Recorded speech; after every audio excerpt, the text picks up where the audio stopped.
Hi, welcome back to Wild Speculations. I'm Daniel. I'm Scott. This week we talk about Critical Role Campaign 2, Episode 96, Family Shatters. Yes. I dig the title. I did too, especially someone on Reddit pointed out that episode 96 of Campaign 1 was Family Matters, and now it's Family Shatters. And it was dealing with Grog and his uncle. But, yeah. Nice.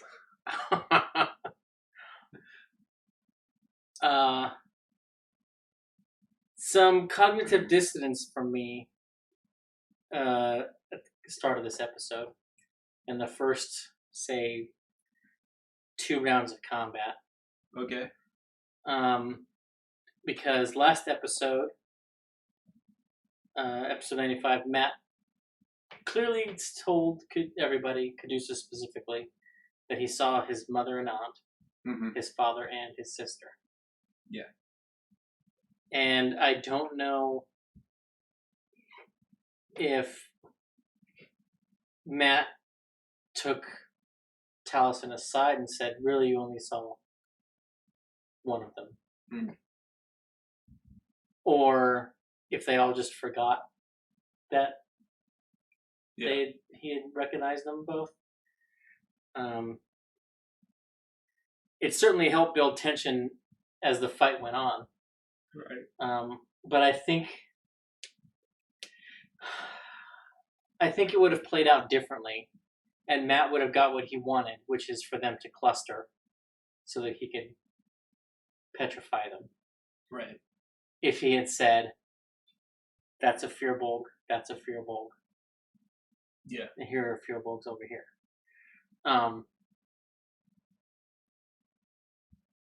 But yeah. And letting them basically just be wherever they wanted. And they spread themselves out so much. Right. I don't know if they had discussed it amongst themselves and decided, we should separate or not clump. But I think he should have said, you guys can be, no further than, say, 40 feet from Caduceus. Yeah. Or no further than 30 feet. Just because they're all nervous about these statues. Yeah. You want to be within one movement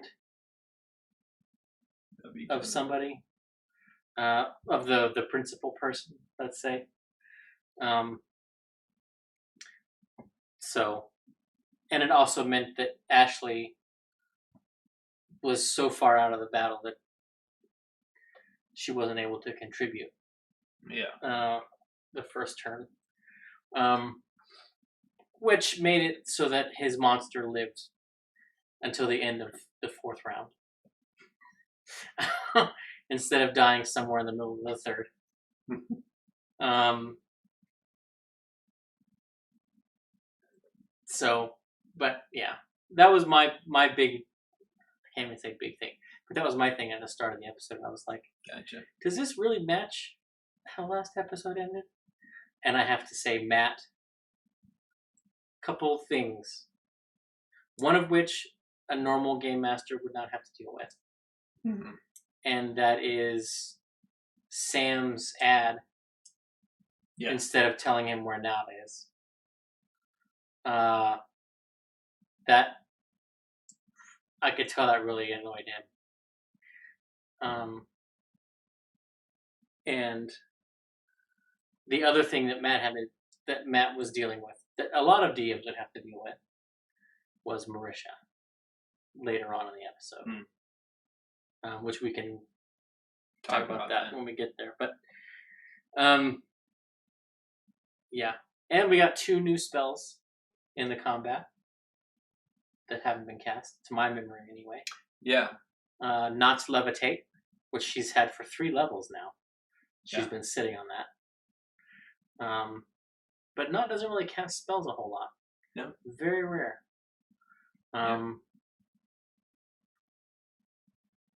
Which kind of makes me wonder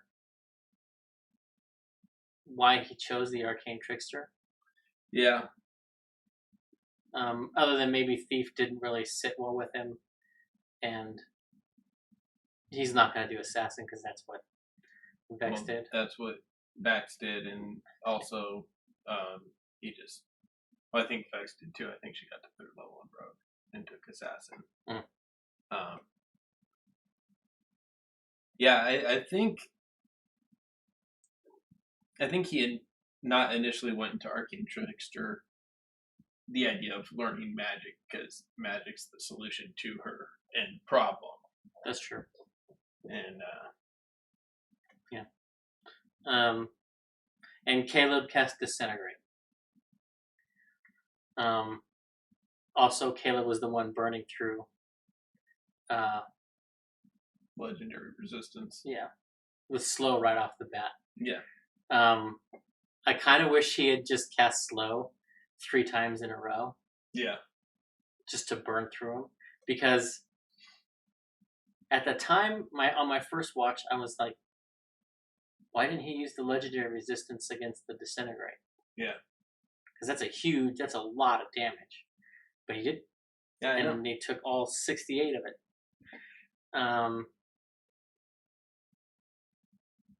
But I think it's because I didn't add up everything that they did.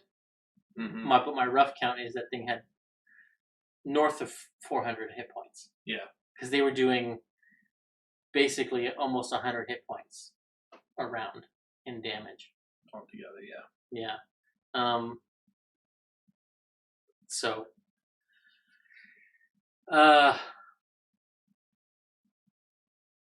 We were half right about the tactics that would be used.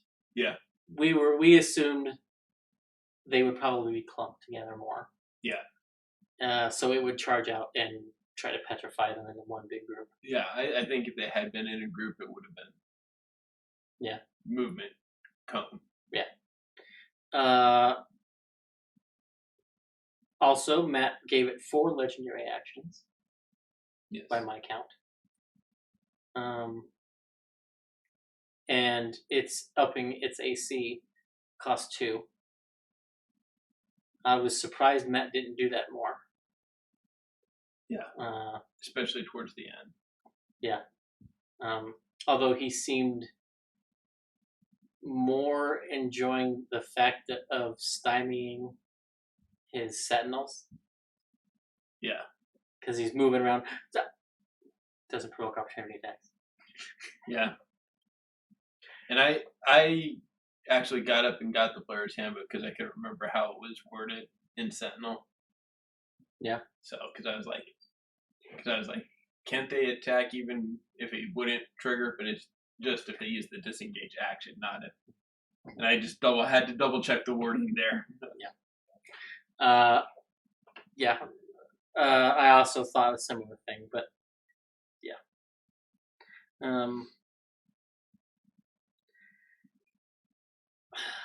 I don't know if we are ever going to see Fort Smite.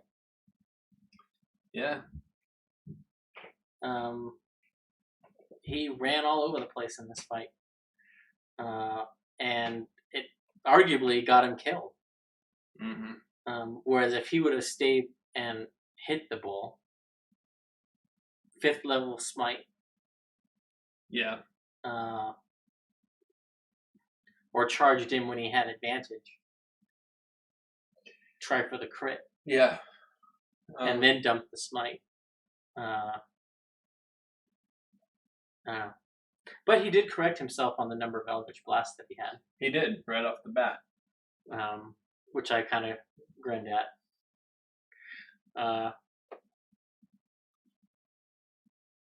The other big part of that fight, which was something I didn't see coming, was he hit it with a melee attack. I'm assuming bludgeoning, piercing, or slashing damage.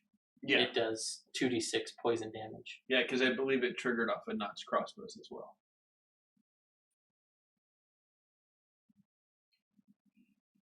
No, it didn't. It didn't? No. Okay.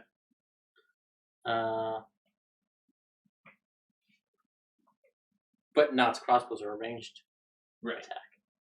And there again, that's the noodly wording. Yeah. Melee attack doing this damage versus any attack doing those damages. And that bow almost killed Ford because of that. And that goes into Bo, and we kind of talked about it last week. Yeah. With her just lashing out and not caring, and even, to the point where, this week when Caduceus talks about going home, she says, well, that's a dumb idea, which is exactly what they said to her when she told them about what she had offered the hag, verbatim. Yeah. And it's almost like she's lashing out, trying to push them away because, Yeah. And it was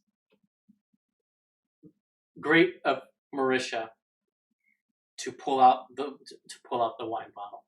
Yeah. Because we surmised last week that she's been RPing Bo as being drunk without mentioning that she has been drinking. Yeah.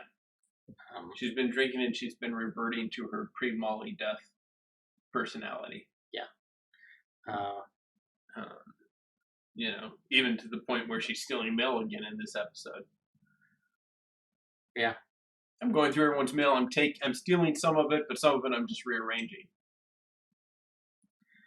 Yeah. She is definitely upping the toxic meter. And and especially with and I think a lot of it has to do with Artigan. Why do you say that? Now that he's real and he's not an imaginary friend, she's got jealousy issues. She's admitted to having the crush. And she straight up smacked that thing out of Knott's hand. Yeah, she's acting like the toxic crush that isn't getting the attention. And now there's she even called him Jester's boyfriend. And was trying to get Ford to go in on it. And while I want, just because of the whole story arc with Uk'otoa, Ford to go Paladin of Redemption, I think he's going to go Oath of Ancients, because that will allow him to turn Fae with Channel Divinity. And he flat out said he didn't trust Artigan either. Artagan.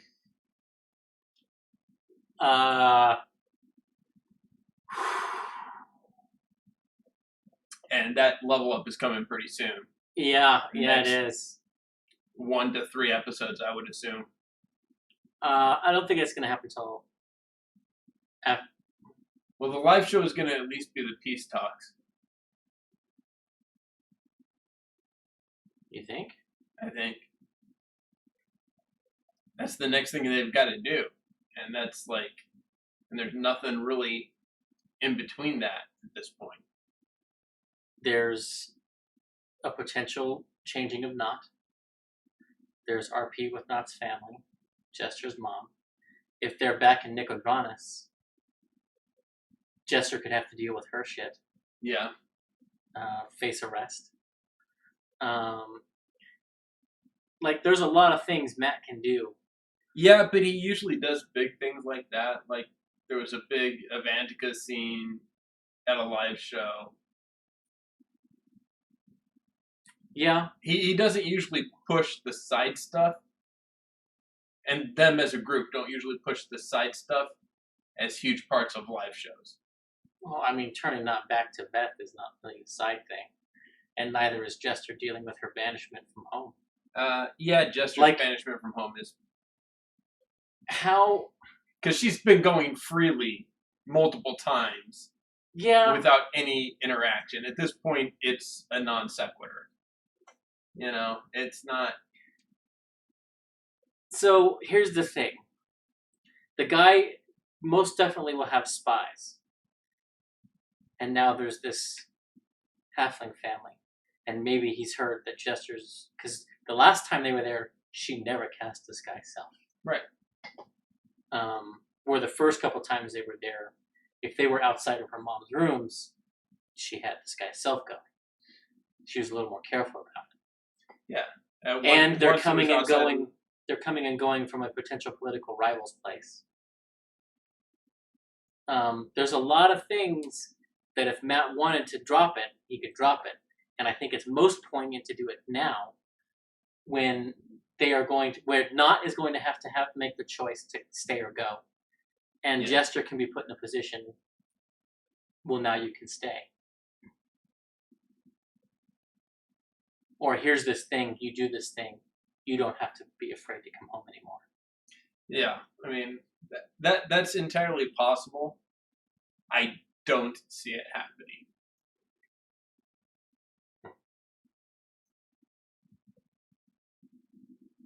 I don't either.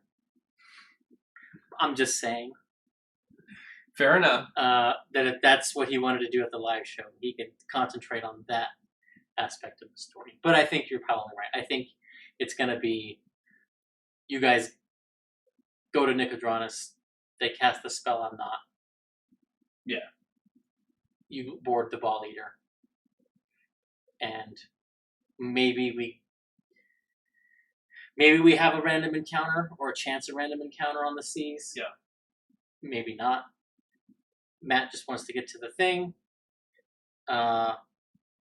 And I think we're going to see forces of Uk'otoa attack the peace talks. Okay, I can buy all of that. Yeah, at most they'll cast the spell. It won't be a whole big thing, but I honestly think she's gonna wait on it. I think she's gonna use, because she's having a hard time making up her mind. And I think she said, "I've made the decision. I'm going to be Beth again." Right. She doesn't want to make the choice to stay with the 9 yet. And I think she's going to use the Peace Talks and Traveler Con as an excuse for one last hurrah before she changes back. Or she changes back and, look, I've got to see this through. I'll go do this, and then I'll come home. Yeah, but I'll be back in 2 weeks. Yeah, but it's and then she'll die. Swallowed by Uk'otoa. But yeah, I think at most we'll see her change, or at least discuss the change. Get on board, go to the Peace Talks. Second half will be the Peace Talks. Peace Talks will wrap up the live show. After that, Traveler Con. And I don't know if it's going to be just before or just after Traveler Con that they hit level 12. With the exception of Ford, because he's multi-classed, it's pretty much going to be ASIs for everybody. Yeah. 12th level. Ford will get his subclass in Paladin. Yep. So, which with the I think reveal Caleb of Artagan, I'm thinking he's going to go with the Ancients, which you've been saying for a while. Yeah. But I've wanted him to go Path of Redemption. Yeah.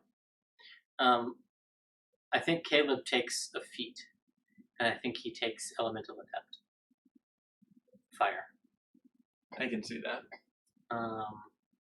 Because he's already got his twang in. Yeah. So.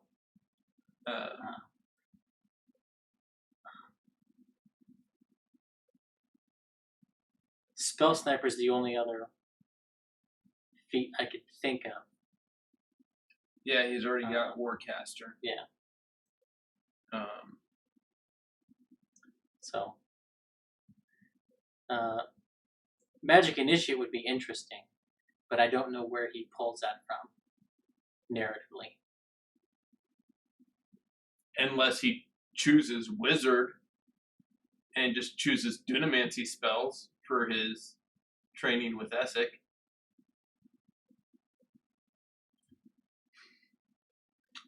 Interesting possibility.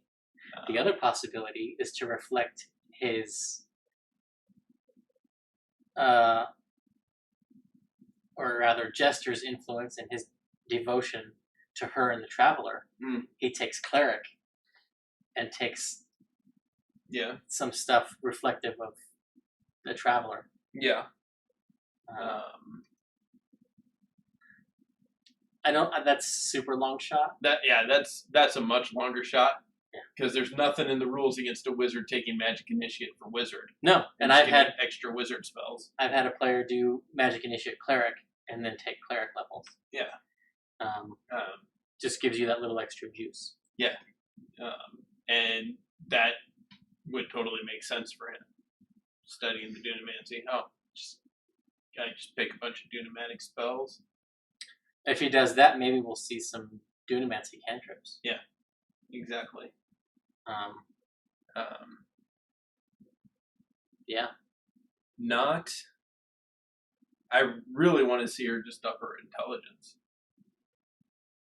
She throws the +2 to intelligence. 19? 18, I think. Yeah. Either way, it's +4, yeah. Yeah, she goes to a +4. Everything gets better. All the stuff she hasn't been using of the Arcane Trickster, Magical Ambush and stuff. I actually think we'll see her take Sharpshooter. Yeah. Before she ups the intelligence. I can see that too. I'm just saying what I would like to see. Yeah. Just because Crossbow Expert, Sharpshooter, they pair very nicely. Yes, they do. And it gives her an extra +10 damage. Or +20 damage, because she can fire twice every turn. Yeah. So, yeah.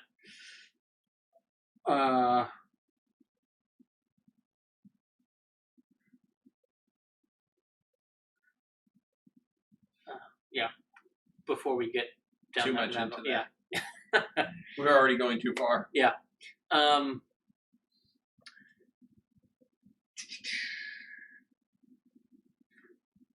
Matt had the statue debris, which I thought was a nice touch. The players were both appreciative and upset. Yes. Don't you yep me, Matthew Mercer. Also, an interesting thing happened at the table. Cantrip did more damage than a 5th level spell. Yep. So. Another interesting, great line from the battle. I'm trying to be a good cleric. I don't want to be a good cleric. I want to hit him. Well, you can. That's why I'm being a good cleric. It does beg the question, does Jester take her levels of Warlock now? Yeah. Because that will help with her Striker build that she wants so bad. Do a Fey Pact. Yeah. Which will definitely make Ford going Oath of the Ancients and turning Fey hilarious. Yeah.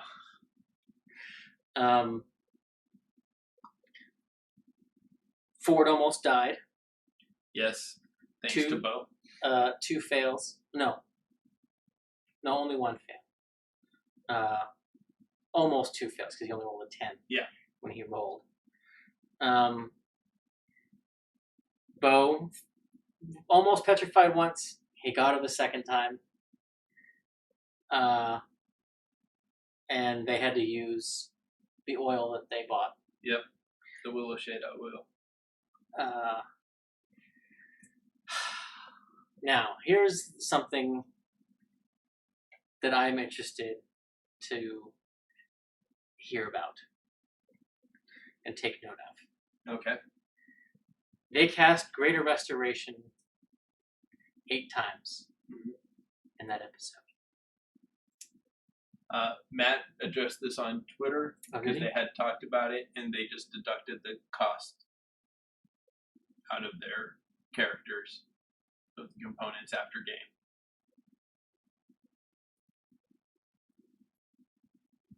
Oh.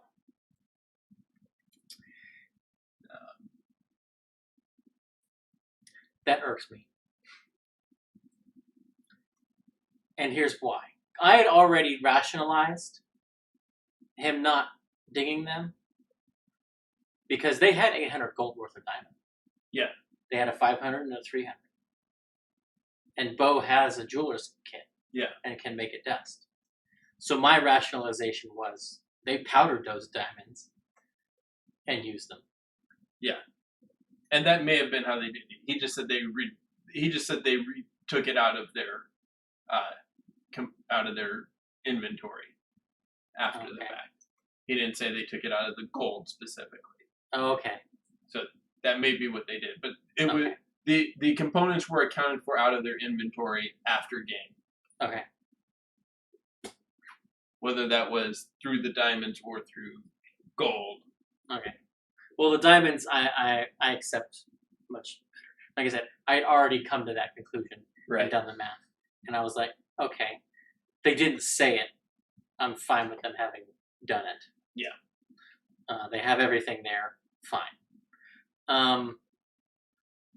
But it leads me to one of the questions that I have, not related to the episode or anything, other than they sponsor every episode, and that is, why doesn't D&D Beyond track gold components?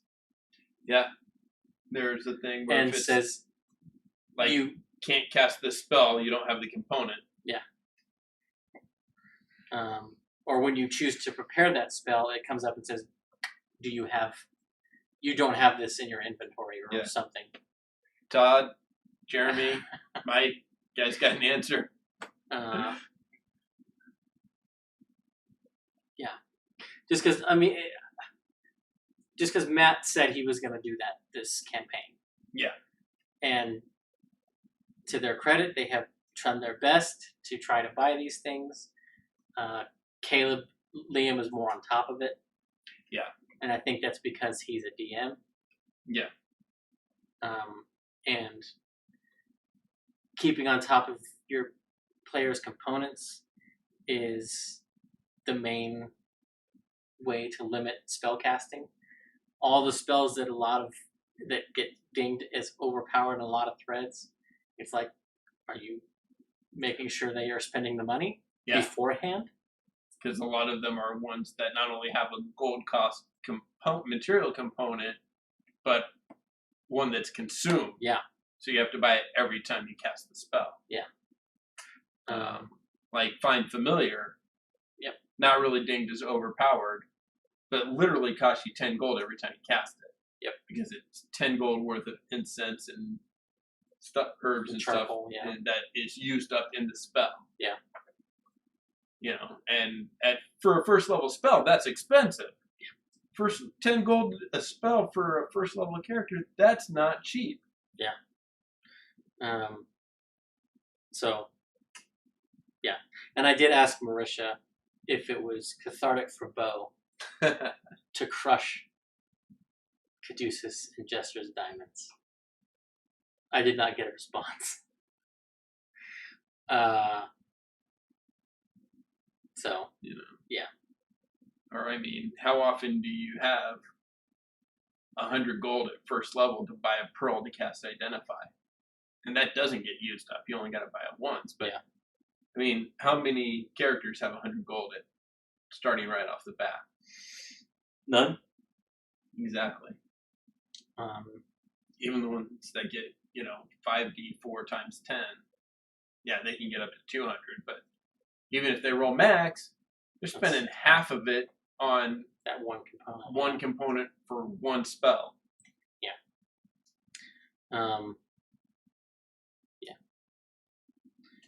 Which is why you often will hear people say, don't bother to start with Identify. Yeah. I think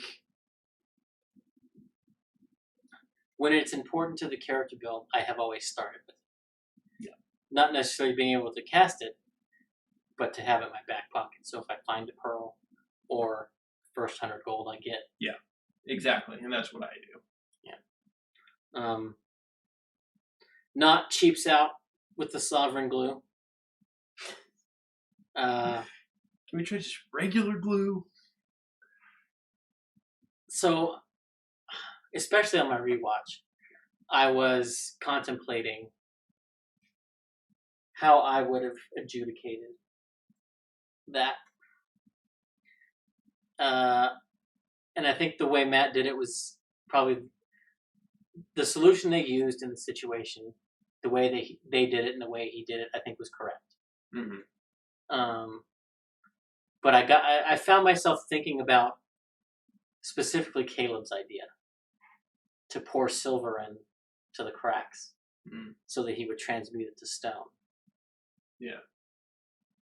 And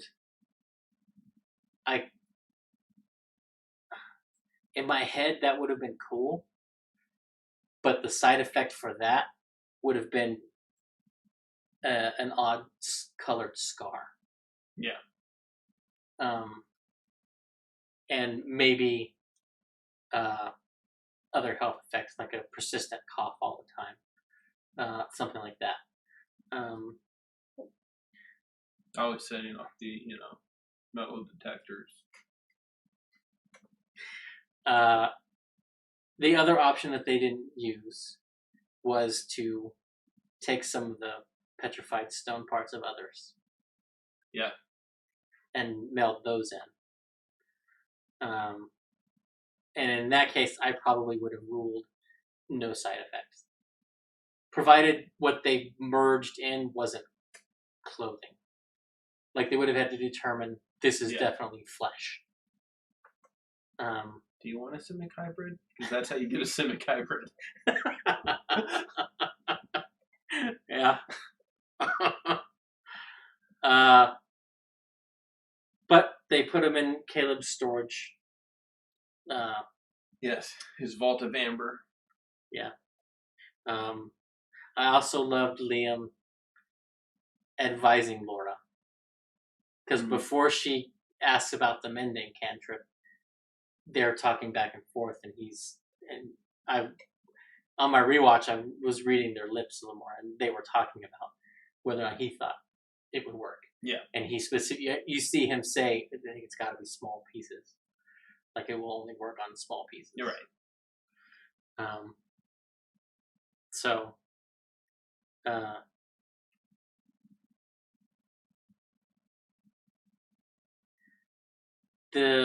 One of my favorite things was the 200 years. Yeah.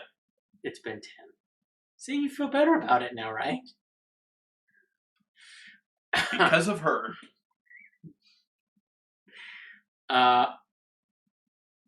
Now, interesting timing is 10 years ago was the timing of the one shot. Yep, the Darrington Brigade. With the star falling. Mm-hmm.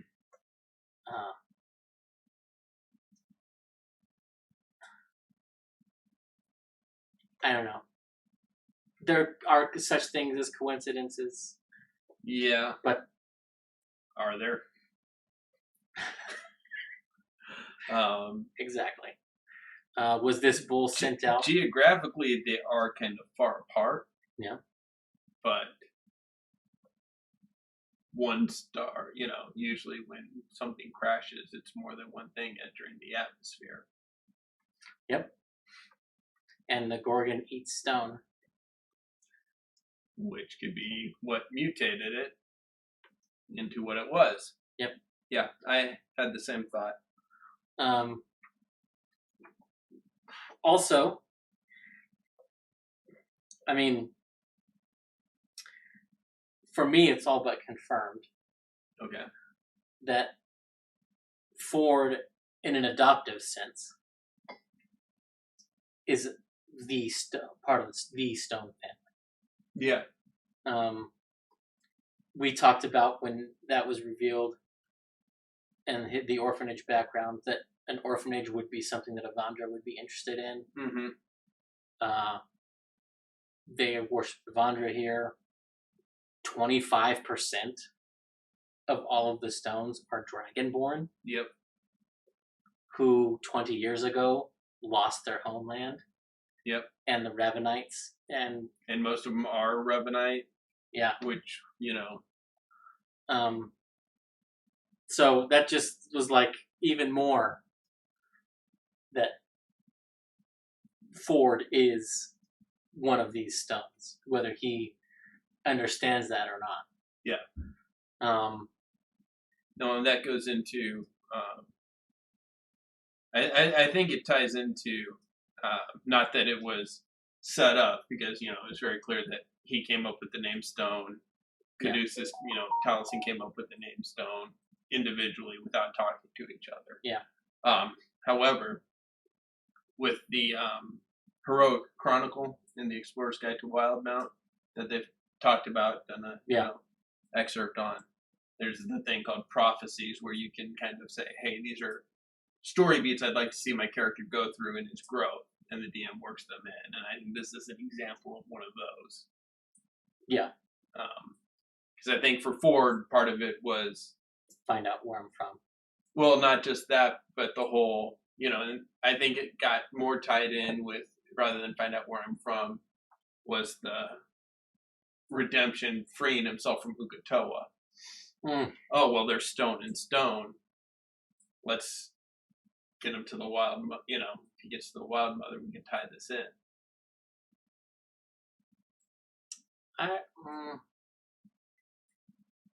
Because Matt even said when he was looking at the stories and he saw the stone and stone, like, except Ford's stone came first.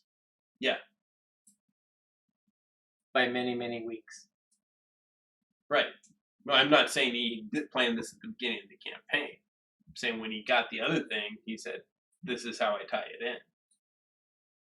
You think he had that beat planned out from the beginning of the campaign? With so many ways they could have gone? I think he had 3 or 4 ideas. I think he had the link to Evandra in his last name. And I don't think that was ever going to come up. Because Ford never mentioned his last name. Right. He didn't want it. Right.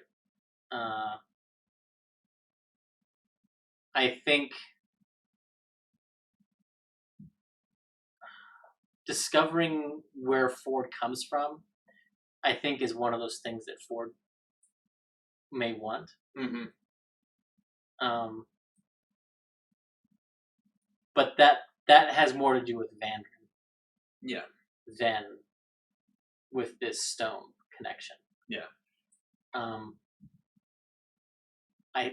My feeling is it has more to do with Vandrin. Yeah. And wherever Vandrin is, he is close to where Ford is from, or his family is from. Okay. And it may be a coincidence that that's the case. Right. But yeah. I think when Taliesin gave Matt the dust, clay, and stone thing, he was able to pretty seamlessly weave that in. And also, we don't know exactly how much of the Wildemount stuff Matt had. Yeah. And maybe Taliesin asked him, 6 questions. Matt had the answers or quickly came up with them. Mm-hmm. So that Taliesin could write something that would fit with Matt already had. Yeah.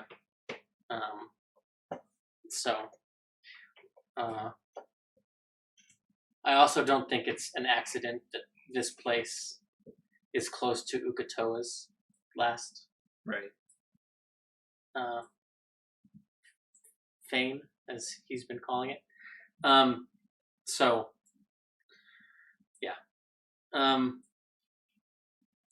It also, the Stones being a found family or a chosen family, fits very strongly with their campaign ideals. Yeah. So, yeah.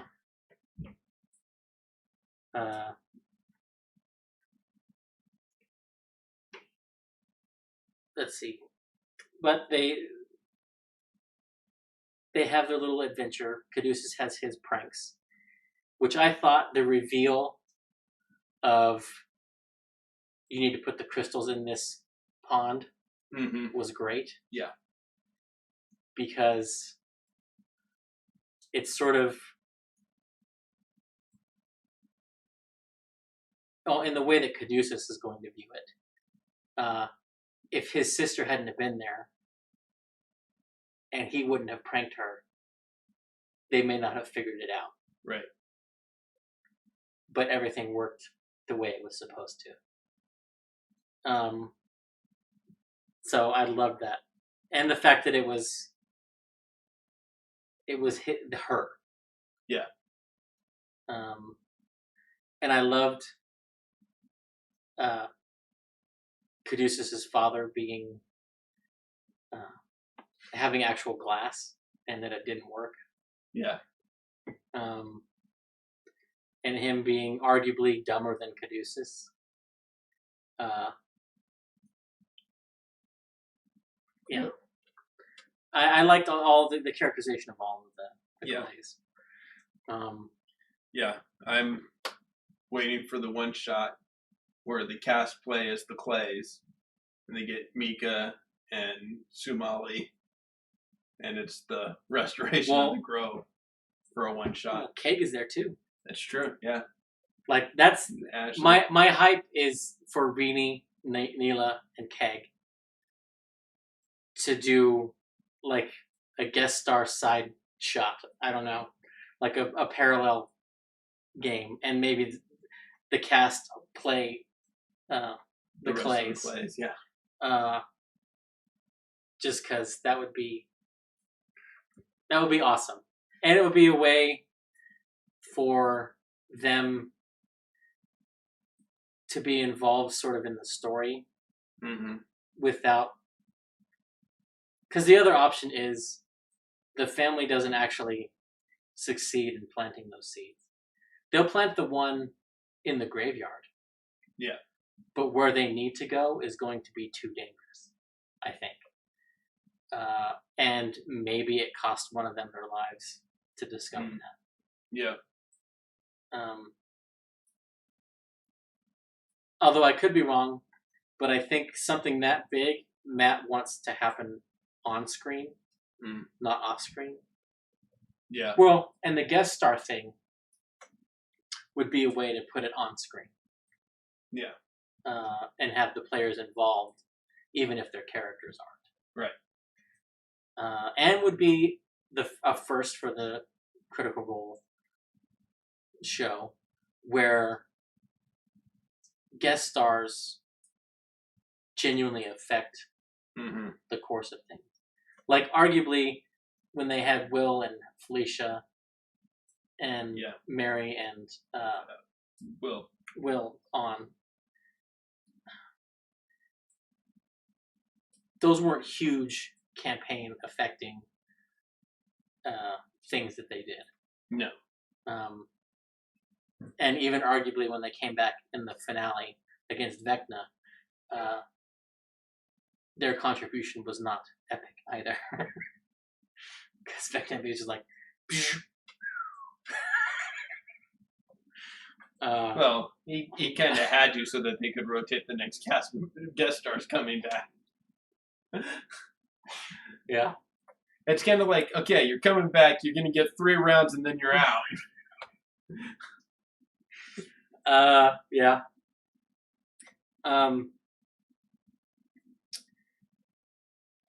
My favorite line of the night, though, is Laura's. Is one of Laura's. And she's my MVP for this episode, again.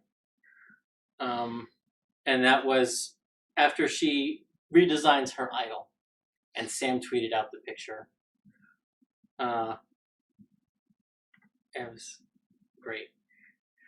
But she gives it to Knot, and she says, "I'm just asking you to let chaos into your heart." Yeah. And Matt lost it behind the screen. He was head in his hand laughing. Yeah, she got some proselytization practice with Knot and Bo. Yeah. And again, Bo slapping the idol out of Knot's hand and telling Jester that she was attractive. Yeah.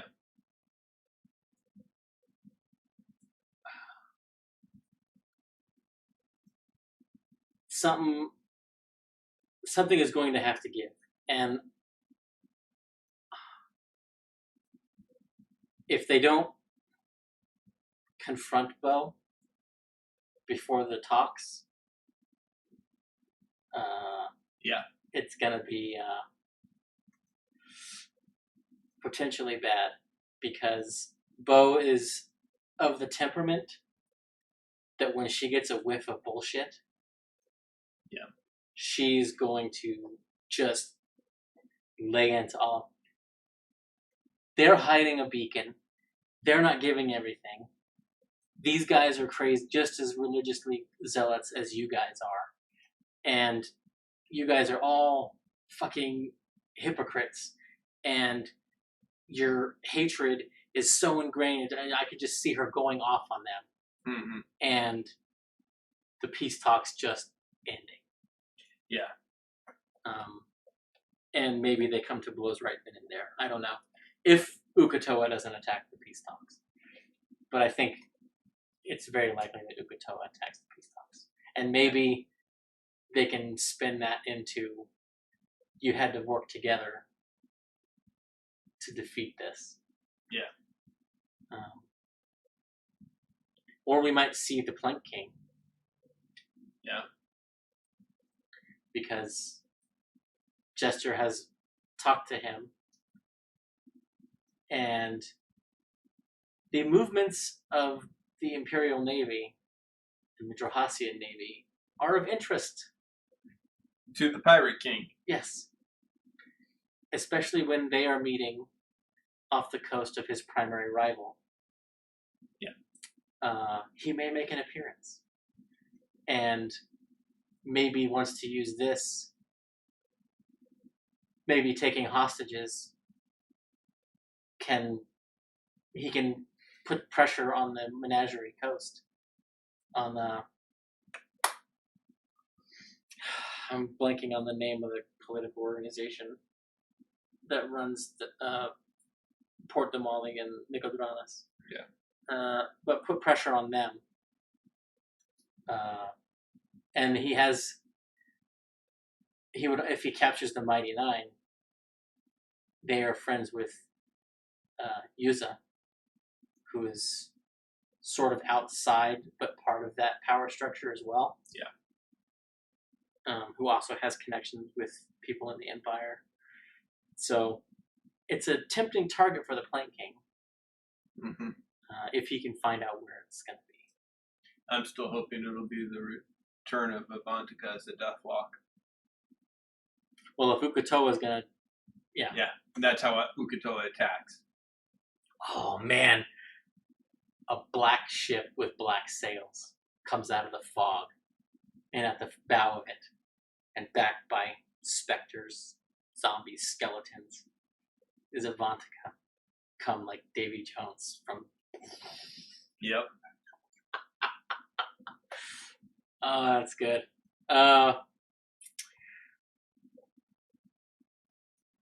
We have...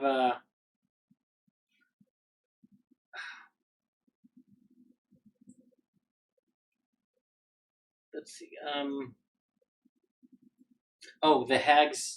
The hag interaction is still showing reverberations in the party. Yeah. Because Bo, being her toxic level's got to be, I put it at 6 or 7 out of 10. At least a 7. Yeah. I would say 7 or 8. Yeah. And Caduceus, essentially, they're not getting anything for it, but he's made the decision not to go home. Yeah. Which is what he was going to offer the hag. I will never live at home again. Yep. So I think, as I pointed out, they all made those emotional decisions to make those sacrifices then and there. Yeah. And they were ready to do it. But even though they didn't have to, they don't know if they can. That emotional break happened. Yeah, they crossed that line. So now can they go back? Yeah. And everybody knows what everybody else offered. Like, if they had been able to keep it secret, maybe it would be playing out different. Yeah. But because everybody knows Bo was going to leave, Not was going to restart the war. Yeah. Because everybody knows that, there's tension there, I think.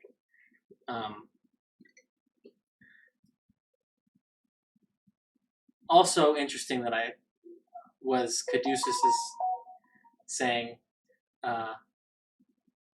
essentially admitting to his dad that he really wants to plant his friends in the garden and see what grows. Yeah. I love some of the out of character looks, like. Yeah. What kind of tea would?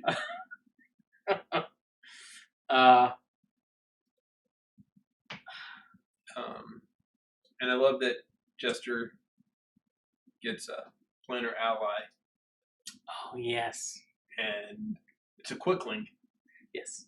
And before he even starts to describe it, when she's like, or someone, I'm like, a quickling. It's going to be a quickling. And he starts to describe it. I'm like, it's a quickling. It's a quickling. See, I didn't get it before Matt did. I forget why. I was kind of distracted in the moment. But as Matt began to describe it, I was like, oh yeah, no, that's perfect. Yeah. For me, it was when she was like, something from, maybe just something from the Fae, because you're from there, and it's something that goes really fast. I'm like, quickling. Yeah.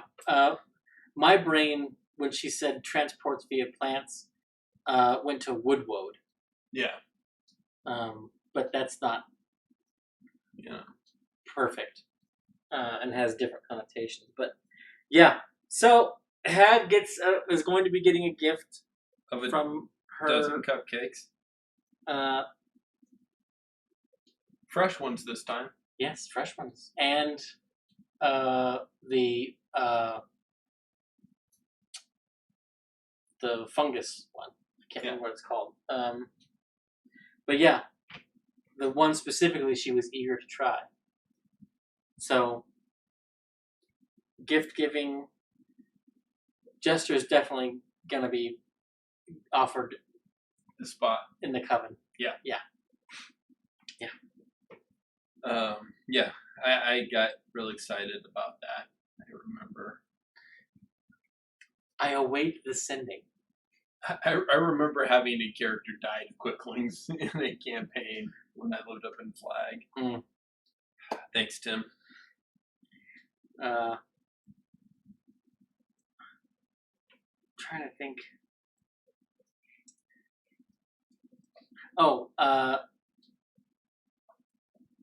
Yeah, well, we kind of touched on it, the Not and Caleb interaction. Yeah. I did love that I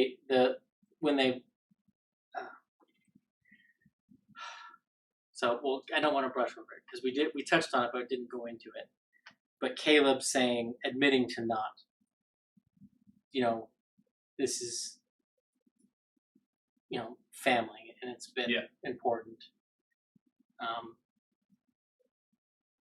And I didn't, even on my rewatch, I couldn't catch, and I didn't want to watch it on loop to try, because I'm not that obsessive. But something was happening, something was being said between Laura and Marisha. Mm-hmm. And I think it had to do with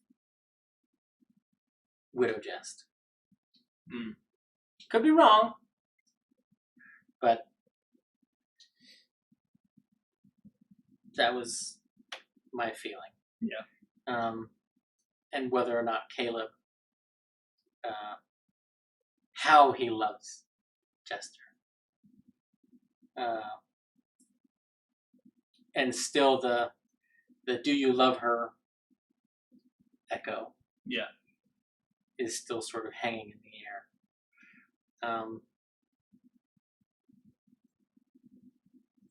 Yeah.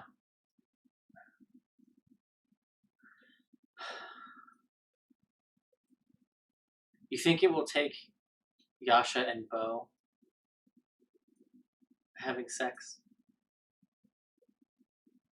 to get Bo out of her funk? I don't think that's going to happen.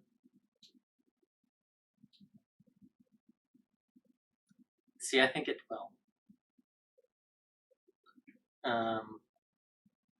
Mostly because I think what Yasha was willing to give for her, and then her talk with Caleb, indicates to me that she is potentially looking at moving on.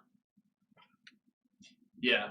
Because until she says, what do we need to bring her back? Yeah. The door is open. And in this episode, we had Ashley reminding us that she doesn't swing towards the men. Yeah. I don't think she's going to go for Bo. I didn't say she would go for Bo. I think Bo's going to go for her. Because she's not going to get Jester. Yeah. I think, and I don't think it's going to be, I'm not saying it's a good relationship or that it's healing. I'm saying it might get Bo out of her funk. But from Bo's perspective, it's, I can't have her. She might have me, though. Maybe. Because the last time Bo was this drunk and this... I think she may try. I think given the circumstances, I don't think Yasha will say yes.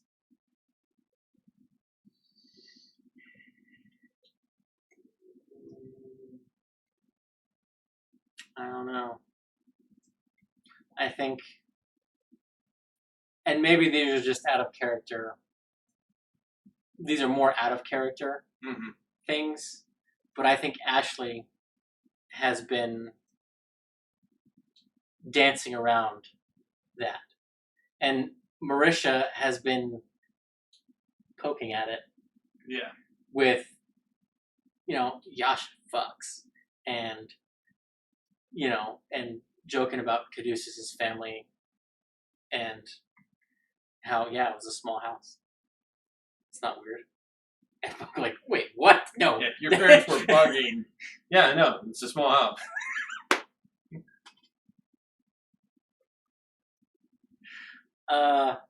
Yeah, it's, I don't know, I think, I don't know, it's, like I say, I don't think it's going to be a ship, and I don't think it's going to be in the moment, especially, particularly healthy. Right. But I think it's going to happen. And I have a feeling that she's going to be using alcohol to do it. And here's the scenario. Okay. Bo runs out of wine. Yasha has Knott's flask. Which is never ending. Yep.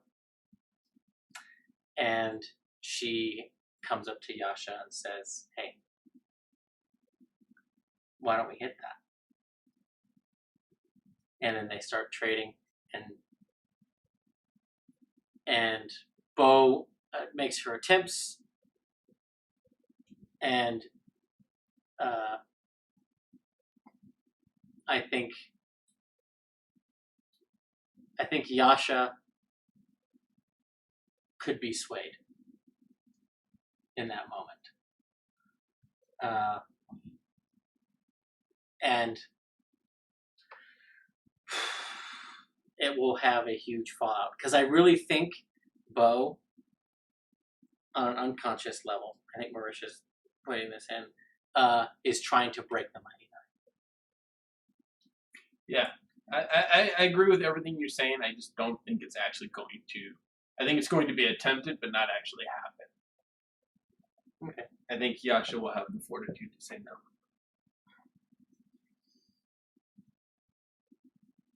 Do we get an Umbrella Academy sort of situation where it turns into like a fight and she beats the hell out of Bo and Bo gets off on it?